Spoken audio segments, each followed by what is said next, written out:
Okay guys, I'm back with another video. This time I'm going to be doing a review on Lionel's Legacy Baldwin Centipede locomotive. I purchased this engine about a year and a half ago, and I wasn't able to do a review on it because I moved the layout. I don't know if any of you saw my old videos from about a year and a half ago. I used to have these trains set up in my house, the basement of my house, and I had to take them down.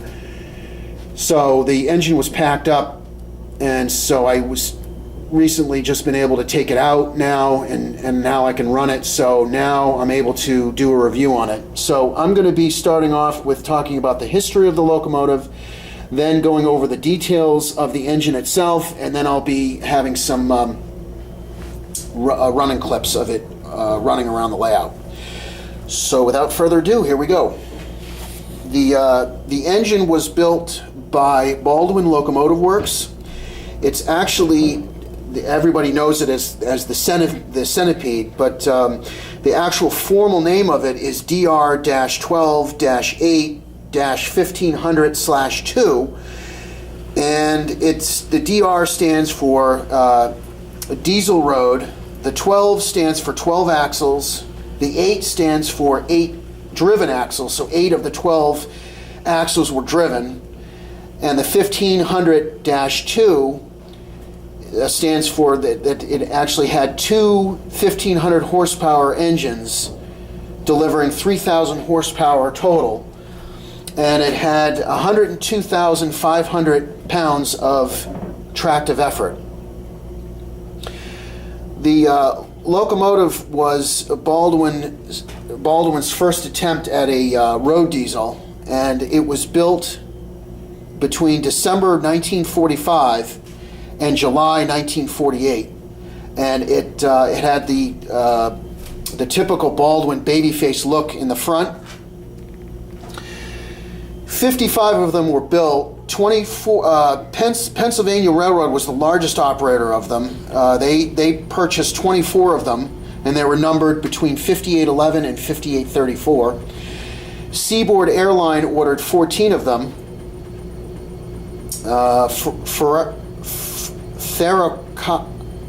Ferrocarriles Nacionales de Mexico ordered 14 of them, and then UP ordered 2 of them that UP was going to acquire 2 of the demonstrator units that Baldwin had built in the beginning, and then they ended up canceling their order, so that UP never ended up acquiring the 2 demonstrator units, and those units were eventually scrapped. The engine measures at 91 feet 6 inches. It's 595,000 pounds, and it runs on 4-stroke diesel engines. The engine rode on a car body that ran on 2 articulated cast steel half frames. That's the 2 frames that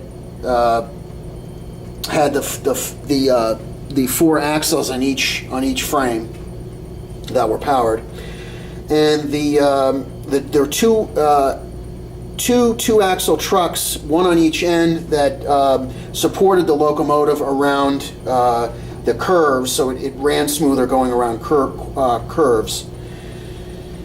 The wiring was passed through metal conduits, and for whatever reason, Baldwin decided to use. They built the wiring based off of what they used to use on building steam engines.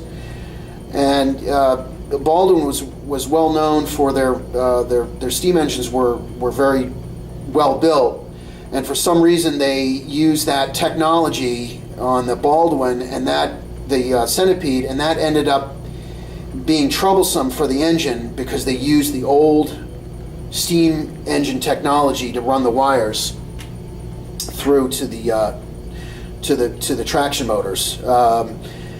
And so the engine was actually obsolete during production. They couldn't compete with the more advanced locomotive engines like EMD, because EMD started building the FT engines in 1939 So by the time the war came in 1941, EMD had established a strong production of cab engines, of the road diesels, and so they'd really acquired a strong niche in the road diesel market.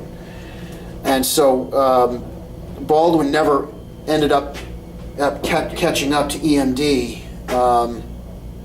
And so the engine, the Centipede was built, the engine was built one at a time, so each one was different, slightly different. The wiring was slightly different on each locomotive, and so each engine had its own problems, and that it had reliability issues. So Pennsylvania Railroad eventually just derated the engine and regulated it to helper service, and none are known to exist today, and all of them were scrapped. So on to the engine itself. Okay, so Lionel released this particular engine in the 2014 Signature Edition catalog. They had also released a Vision Line version that was actually had two A units together, but this is actually a non-Vision Line engine. It measures 23.5 inches. The minimum curve radius that it can operate on is 0.72. It's the standard Legacy system that has all the Legacy features, the Legacy Crew Talk. It's got two electrocouplers, one on the front, one on the back.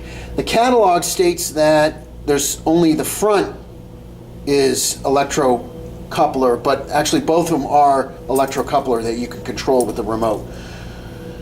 It sits on a metal frame. It has directional LED lighting, operating marker lights, and illuminated number boards. So starting with the front, you've got the typical Baldwin babyface look of the cab.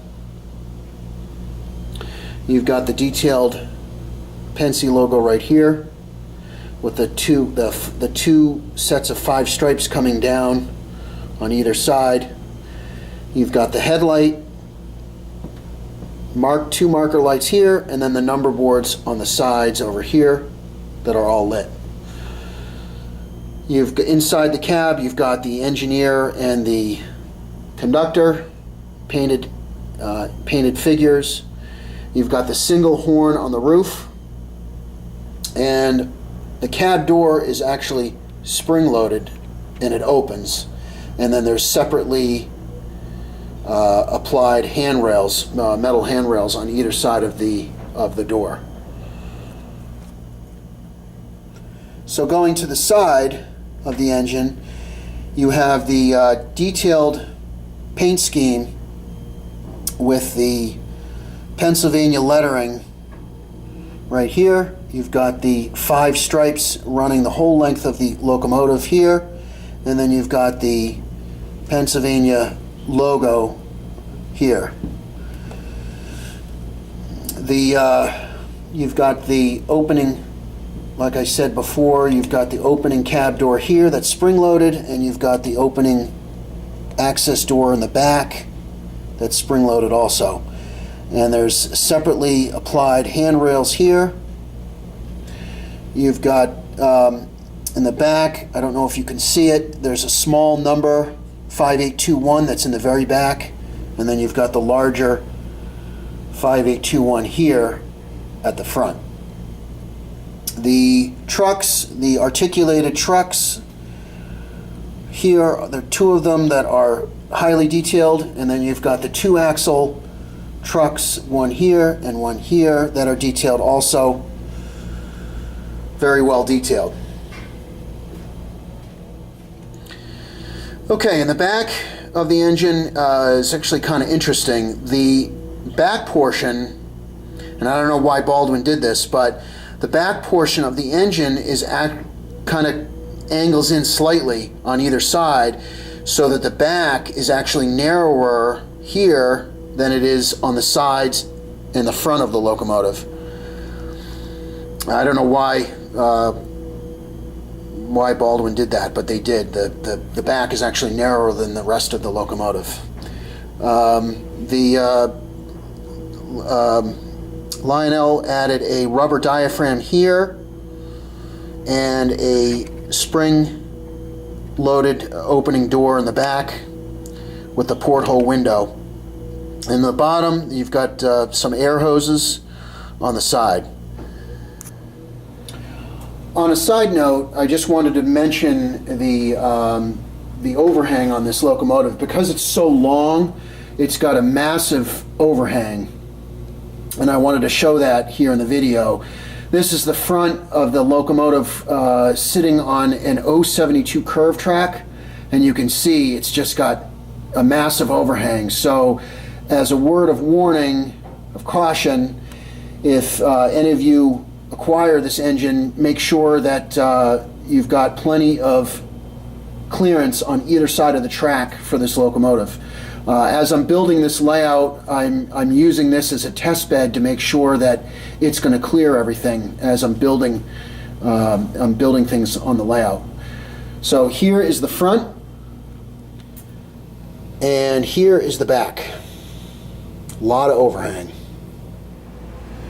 Okay guys, I just wanted to do a little clip on showing you what it looks like with the fans that rotate on the roof when the engine is running. So when you start it up, they'll start to spin, and then when you shut it down, they'll stop.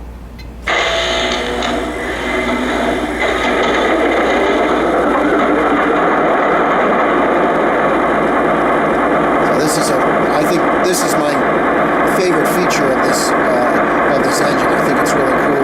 It's nice little detail that I haven't seen in other engines. It's a nice realistic detail that Lionel did for this engine. So here it is when you shut it down.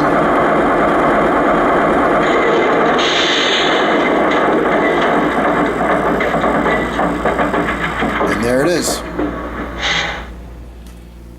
So some final thoughts I have on this engine. I've been quite happy with it, with the time that I've been able to use it. My personal thoughts on it, on the engine itself, the reason why I bought this engine is because it's a very unique engine. I mean, there's nothing like the Centipede. And I think it's very interesting with the wheel configuration. It's got so many wheels, and that's the reason why I bought it. Personally, it's not, I don't think that it's the most attractive engine. I think the most attractive engine is the EMD E units. The cab units from the 1940s and 50s are my favorite diesels. And probably my all-time favorite is the E8, E9 series engines that EMD made. I think that's the most graceful looking engine in my opinion. And the Baldwin is not, I don't think, as graceful. I just think it's very unique, a very unique engine, and why I had to have this in my collection. And so I've been quite happy with it. So without further ado, let's see it run.